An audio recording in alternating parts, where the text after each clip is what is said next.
The papyrus, putting on my table every month. I don't wanna be sad. Don't even try to hide it. No, I don't wanna lose it. And you say how it is, it's so inviting. The papyrus, we're all so alive. The papyrus. Hello, welcome to the Papyrus TV News Update. First, the headlines. SWEF backs Senator Natasha Akpoti. Tinubu, Babangida inspired my political career. Private sector drives 85% of Nigerians' GDP, says Dangote. Kaduna government slams ASU strike, calls it sabotage. Tinubu signs bills to establish 2 new federal universities. Nigeria seeks China's support for industrial growth. Explosion rock NNPC floor station in Rivers, spark fears of casualties. Now the news in details. The Southern Women Empowerment Forum, SWEF, under the leadership of Dr. Helen Taiwo Adebakin, has thrown its full support behind Senator Natasha Akpoti following her recent altercation with Senate President, Senator Godswill Akpabio. SWEF praised Akpoti's courage in standing her ground despite attempts to silence her, emphasizing that her bold statement, "I am not afraid of you," resonates with women across Nigeria who demand equal representation and respect in governance. The forum decries any attempt to suppress women in politics, stressing that legislative chambers should be spaces for free expression, not intimidation. SWEF called on Nigerian political leaders to ensure that women's voices are not just heard, but valued. The forum urged the Senate leadership to promote inclusivity in addressing dissenting voices, warning that suppressing female legislators undermines democracy and sets a dangerous precedent. Reaffirming its commitment to women's empowerment, SWEF vows to continue advocating for gender equality in leadership and governance, insisting that women must be active participants in shaping Nigerians' future. Moving on, President Bola Ahmed Tinubu has credited former military president Ibrahim Badamasi Babangida with sharpening his political journey, stating that without Babangida's influence, he might never have ventured into politics. Speaking at the launch of Babangida's autobiography, A Journey in Service, in Abuja, Tinubu praised former leaders' role in nurturing young politicians, recalling how Babangida encouraged bright minds to participate in governance. The president acknowledged Babangida's economic policies, particularly his decision to license new generation banks, which transformed Nigerians' financial landscape. He also shared a personal encounter during the transition to civil rule, revealing that he once confronted Babangida over the repeated delay in inaugurating elected officials. Tinubu expressed deep gratitude for the Babangida's contribution to Nigerian political and economic evolution, describing him as a courageous leader who made bold decisions for national progress. He assured Nigerians that he will uphold that same legacy of decisive leadership, promising to take tough but necessary action for the country's benefit. Africa's richest man, Aliko Dangote, has revealed that only 50% of Nigerians' gross domestic product (GDP) comes from government activities, with private sector driving the remaining 85%.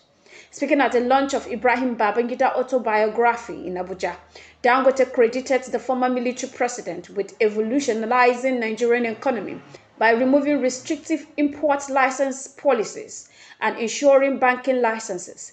He noted that Babangida's policies empowered Nigerian entrepreneurs and paved the way for nation's thriving private sector. Dangote highlighted how, under Babangida's leadership, 5 Nigerians were given the opportunity to purchase oil blocks, a decision that significantly shaped the country's oil industry. He stated that no other African country has a private sector as dominant as Nigerians, attributing this to Babangida's vision for economic liberalization. In appreciation of Babangida's contribution, Dangote pledged $8 billion towards the former leader's presidential library project, committing $2 billion annually over the next 4 years. He assured that if the project extends beyond that period, he will continue his financial support. Moving on, the Kaduna State government has strongly condemned the indefinite strike declared by the Kaduna State University Castle branches of the Academic Staff Union of University, ASU, describing it as an act of sabotage against the state education system. In a statement issued by the Commissioner of Education, Professor Muhammad Sani Bello, the government accused ASU of halting academic activities despite Governor Obasani's commitment to addressing long-standing issues affecting tertiary institutions in the state. The government pointed out that ASU remained silent on these issues for 15 years, but has now chosen to take an aggressive stance, disrupting the academic calendar and undermining progress. He warned that the strike could roll back recent advancement in the state education sector. Urging ASU to reconsider its approach, the government reiterated its willingness to engage in dialogue, but maintained that any action aimed at destabilizing the academic environment would not be tolerated. In another development, President Bola Ahmed Tinubu has approved the establishment of two new specialized universities, the Federal University of Agriculture and Development Studies in Iragbaji, Osun State, and the Federal University of Technology and Environmental Sciences in Iyin, Ekiti State. Speaking at the signing ceremony in Abuja, Tinubu emphasized that this institution will enhance research, innovation, and human capital development in agriculture, science, and technology. He highlighted their role in producing skilled professionals to boost Nigerians' economic competitiveness. This approval follows the President's recent endorsement of the Federal University of Environment and Technology in Ogoni, River State, and the federal government's takeover of a forfeited private university in southern Kaduna, converting it into a federal institution according to the National Universities Commission, NUC. Nigeria now has 63 federal universities, 63 state universities, and 149 private universities. The Nigerian government has called on China to support its industrialization effort, particularly in electric vehicle production, digital communication, and agriculture. Minister of State for Foreign Affairs, Ambassador Bianca Odumego Ojukwu, made the appeal during a meeting with Chinese Ambassador Yu Donghain in Abuja. She emphasized President Tinubu's commitment to economic diversification and strengthening Nigerian-China relationship.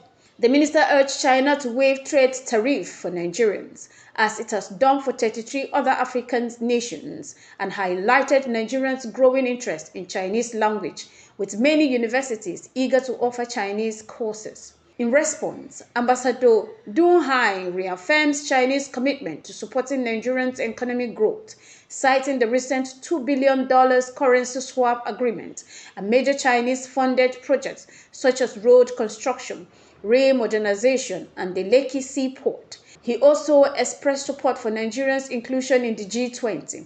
Both countries pledged to deepen their strategic partnership, fostering greater trade, investment, and cultural exchange.